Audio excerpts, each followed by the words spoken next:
Hello, body fangs. Welcome to the bush. Guys, the bushes are bloody amazing. Can you see that?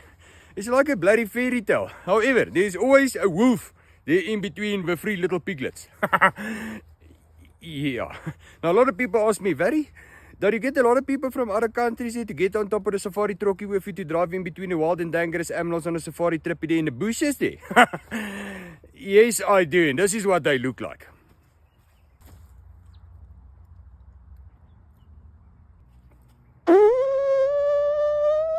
Oh, crikey, I should never had potjiekos for breakfast.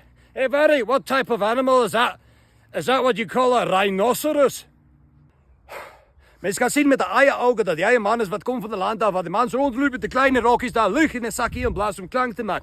Dat is nie 'n rhinoster nie. Dat is wat ons noem in Nederland 'n springbok. Herman, bring vir my die haalgeweer. Ons gaan die springbok in die poep van Jorsten skiet om kop afstaan bo die leesdaad daar by die kantoor sit. Ag, hoor nou weer vir brawe Jantjie Delta. Jy kom hier na ons land toe met jou houtskoentjies. Daar sit dink jy kan enige bokkie skiet hierso. Testosteron overflow. Druk daai testosteron in jou gat, man.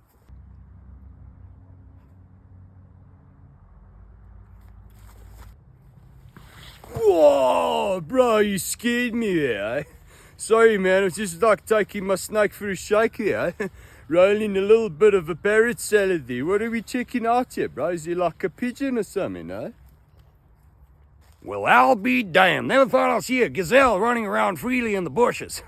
Thought we were going to see lions and leopards and rhinoceros and elephants and baboons jumping on your back and ripping your hair out. Down in Kansas, we got buffalo. Well, this ain't Texas. Son of a sausage. Come down to Cape Town, you can be my kipmoe any day. Oh, wat sê julle my lanies? Wat sê julle daarso? Hoekom smaal jy so hy van wat 'n land af is jy? As smek jy so hard, you feel bloody surrounded there. But I smile op jou gefriet. Kom, I enjoy.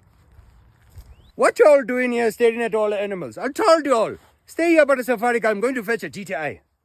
Nee, kyk nou, boeta. As jy nog gaan rondjaag in die bosveld daar so met 'n Toyota Land Cruiser vol mense van alle lande af wat nie weet wat se verskil tussen die punt en die poephol nie. As jy die wêreld klaar se moeren. Nou sien julle waardeur ek gaan. Dis nie altyd so maklik nie. It's bloody difficult, okay? Thanks.